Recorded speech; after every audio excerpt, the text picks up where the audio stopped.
आपल्या सर्वांच्याच लाडक्या गणपती बाप्पांसाठी सुक्या खोबऱ्यापासून मस्त असा आज आपण नारळाचा पेढा बनवतोय।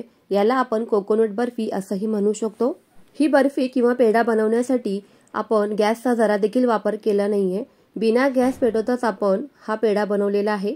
बनवायला जितका सोपा आहे ना तितकाच चवीला अप्रतिम लागतो। गणपती बाप्पा येणार म्हटल्यानंतर किंवा आल्यानंतर बरेच जण वेगवेगळ्या प्रकारचे मोदक रेसिपीज किंवा पेढे बाहेरून विकत आणत असतात।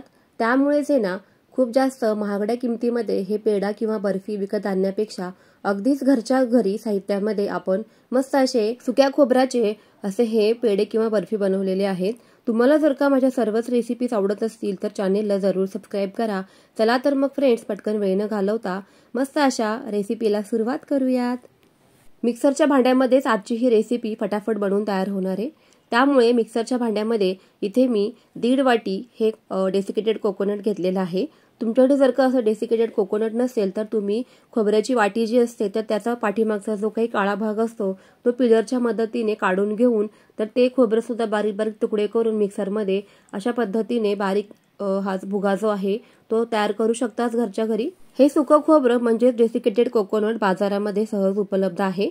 आता अशा पद्धतीने आपल्याला ह्या खोबऱ्याची अगदी बारीकसर अशी पावडर तयार करून घ्यायची आहे। अगदी मी दाखवते त्याच पद्धतीने परफेक्ट। सणासुदीच्या वेळेला काय होतं ना की घरामध्ये बरीच कामं असतात, पाहुणे मंडळी येणार असतात किंवा घरातच काही बरेच कामं उरकायची असतात। त्यामुळे ना अशा पद्धतीचं तुम्ही हे आयतं म्हणजे रेडीमेड कोकोनट जे बाजारामध्ये मिळतं तर ते आणू शकतात। आता इथे आपल्याला अर्धी वाटी साखर घेतलेली आहे। अर्धी वाटी साखरेमध्ये बऱ्यापैकी हे पेढे गोड होतात। त्यापेक्षा जास्त साखर वापरायची नाही, नाहीतर मग खूप जास्त हे पेढे जे आहेत ते गोड होऊन जातील। आता इथे पिठी साखर जी आपण अर्धी वाटी साखर बारीक करून घेतली होती संपूर्ण यामध्ये घालायची आहे खोबऱ्यामध्ये। त्यानंतर 1 वाटी इथे मी मिल्क पावडर घेतलेली आहे। सर्व साहित्य एकाच वाटीने मोजून घ्या म्हणजे साहित्यांचं प्रमाण मोजणं अगदी सोपं होऊन जाईल। सर्व साहित्य आपल्याला हातांच्या मदतीने एकदा व्यवस्थित मिक्स करून घ्यायचंय। त्यानंतर यामध्ये पाव चमचा वेलची पावडर घालायची आहे। वेलची पावडरमुळे पेढ्यांना खूप छान स्वाद येऊन जातो। वेलची पावडर व्यवस्थित मिक्स करून झाल्यानंतर यामध्ये आपल्याला 3 ते 4 चमचे फक्त दूध लागणार आहे। तर अगदी सावकाश आपल्याला हळूहळू यामध्ये दूध घालायचं आहे। मिल्क पावडरमध्ये बऱ्यापैकी मॉइश्चर असते, शिवाय खोबऱ्यालाही मिक्सरमध्ये बारीक फिरवून घेतल्यानंतर बऱ्यापैकी तेल सुटते। त्यामुळे आपल्याला इथे दूध कमीच लागणार आहे। म्हणूनच अगदी एकदम दूध घालायचं नाही, हळूहळू आपल्याला चमच्याने मोजूनच यामध्ये दूध घालायचं आहे। आणि अगदी मी दाखवते त्या पद्धतीने आपल्याला घट्टसर हे पीठ भिजवून घ्यायचंय। अगदी याच पद्धतीने आपल्याला हे पीठ इथे भिजवून घ्यायचं आहे। मळून झाल्यानंतर अशा प्रकारे पुन्हा हे पीठ आपल्याला मऊसूत करून घ्यायचंय। त्यानंतर याच पिठापासून आपल्याला असे 2 भाग करायचे आहेत, जेणेकरून आपल्याला 2 रंगांमध्ये ही मिठाई बनवायची आहे। तर त्यासाठी हे सेपरेट करून घ्यायचंय। हातांना तुम्ही बघू शकताय की नारळाचं किती छान तेल सुटलेलं आहे। त्यामुळेच मी सांगितल्याप्रमाणे दुधाचा वापर अगदी अंदाज घेऊन करायचा आहे व्यवस्थित। आता इथे या सेपरेट केलेल्या आपल्याला पिठामध्ये फूड कलर ऍड करायचा आहे। तुम्हाला जर का फूड कलर ऍड करायचा नसेल तर तुम्ही इथे गाजर मिक्सरमध्ये बारीक फिरवून घातलं तरी पण चालणार आहे। या पिठामध्ये फूड कलर ऍड केल्यानंतर अगदी व्यवस्थित आपल्याला हे पीठ छान मळवून घ्यायचंय। सर्वच पिठामध्ये फूड कलर अगदी व्यवस्थित मिक्स झाला पाहिजे याची इथे काळजी घ्यायची। अशा प्रकारे आपलं हेही पीठ तयार झालेलं आहे।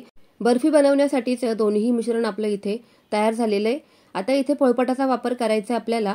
अशा प्रकारे हे जे पीठ आहे ना ते पोळपाटावरती हातांनी असं वळवून घ्यायचंय। खाली पोळपाटाला हे पीठ चिटकून बसेल यासाठी इथे मी दुधाच्या पिशवीचा वापर करत आहे लाटण्यासाठी। तुमच्याकडे एखादी प्लास्टिकची पिशवी असेल तर तुम्ही त्याचा वापर केला तरीही चालणार आहे। लाटण्याच्या मदतीने अगदी आपल्याला कडेनी हे पीठ लाटत जायचं आहे, म्हणजे सर्व बाजूंनी एकसारखं लाटून घ्यायचंय। लाटताना थोडंसं जाडसर राहिलं तरी पण चालणार आहे। लाटताना एवढंच मात्र लक्षात ठेवायचंय की सर्व बाजूंनी हे एकसारखं लाटलं गेलं पाहिजे, म्हणजे कुठे जाड वगैरे ठेवायचं नाही। लाटून घेतलेला हा जो व्हाईट रंगामध्ये भाग आहे तर तो थोडा वेळ बाजूला ठेवूया। पुन्हा इथे मी एक दुधाची कॅरी बॅग घेतलेली आहे आणि त्यावरती हा ऑरेंज रंगाचा भाग संपूर्णपणे लाटून घेत आहे पहिल्यासारखंच, म्हणजे सर्व बाजूंनी एकसारखं लाटायचं, कुठे जाड वगैरे ठेवायचं नाही। एकावर एक असं आपल्याला या पिठाचं जे काही पोर्शन आपण तयार करून घेतलेलं आहे, म्हणजे 2 पोळ्या आपण तयार करून घेतलेल्या आहेत, एक व्हाईट रंगाची आणि एक ऑरेंज रंगाची अशी, तर ती एकमेकांवर आपल्याला ठेवून इथे मिठाई किंवा ही बर्फी बनवायची आहे। अगदी मी दाखवतेय त्याच पद्धतीने हळूवारपणे ही कॅरी बॅग आपल्याला काढून घ्यायची आहे आणि सुरीच्या मदतीने चौकोनी असा भाग आपल्याला कट करून घ्यायचा आहे, म्हणजे मिठाईला अगदी सुबक आणि सुंदर असा आकार आपल्याला इथे देता येईल। कडेचे हे जे काही भाग उरलेले आहेत ना, तर ते पुन्हा तुम्ही लाटून यांचा वेगळा एखादा शेप तयार करू शकता किंवा मग वेगळ्या रंगामध्ये तुम्ही ही मिठाई पुन्हा तयार करून घेऊ शकता। आम्ही तर आहे ना हे उरलेले जे काही मिठाई आहे ना किंवा साईडचा जो भाग आहे तो असाच खाऊन घेतलाय।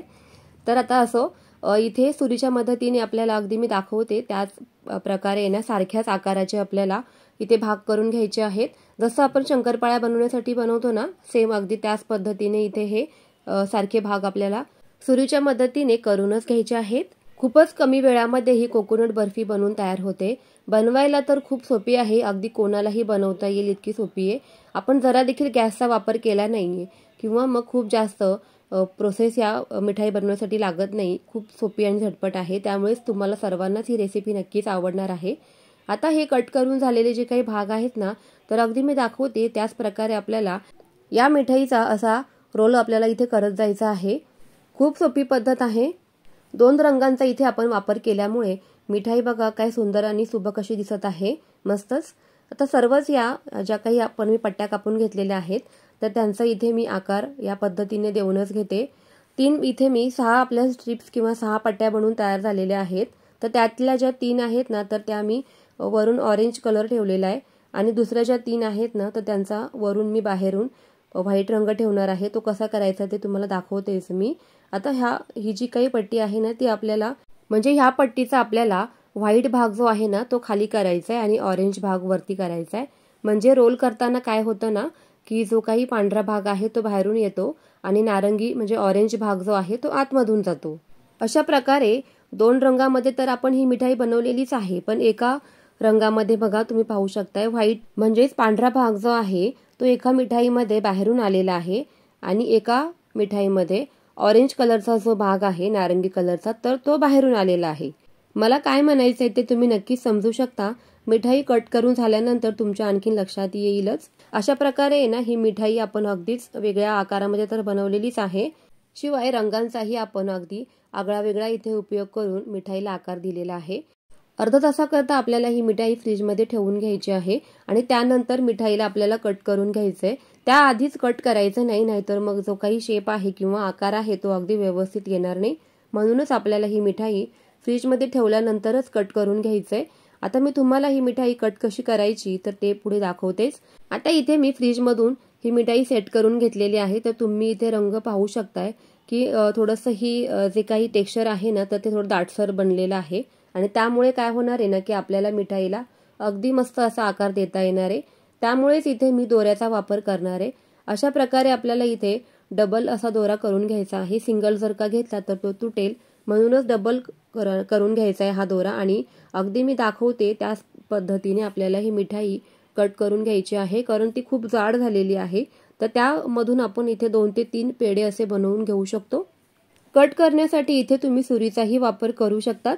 तुम्ही इथे पाहू शकताय काय मस्त असा रंग आपल्या पेढ्याला कोकोनट बर्फीला आलेला आहे, मस्तच। सर्वच इथे जे काही हे पेढे आहेत ना तर ते मी दोऱ्याच्या मदतीने कट करूनच घेते। तुम्हाला इथे सुरीने किंवा दोऱ्याने जी पद्धत सोपी वाटेल तसे इथे हे पेढे कट करून घ्यायचे आहेत। आकार आणि रंग तर पाहू शकताय तुम्ही काय मस्त असाच आलेला आहे। तुम्हाला कशी वाटली आजची रेसिपी फ्रेंड्स, आवडली का? आवडली असेल तर नक्की या गणेशोत्सवामध्ये कोकोनट पेढ्याची ही सोपी रेसिपी गॅस न पेटवताच बनवता येणार आहे। त्यामुळे तुमच्या फ्रेंड्स आणि फॅमिली सोबत जास्तीत जास्त रेसिपी शेअर नक्की करा। रेसिपी आवडली असेल तर नेहमीप्रमाणे व्हिडिओला एक लाईक नक्कीच करा। चला तर पुन्हा भेटूयात अशाच छानशा एका नवीन रेसिपी सोबत। तोपर्यंत गणेशोत्सवाच्या सर्वांना खूप खूप खूप शुभेच्छा। Bye bye friends.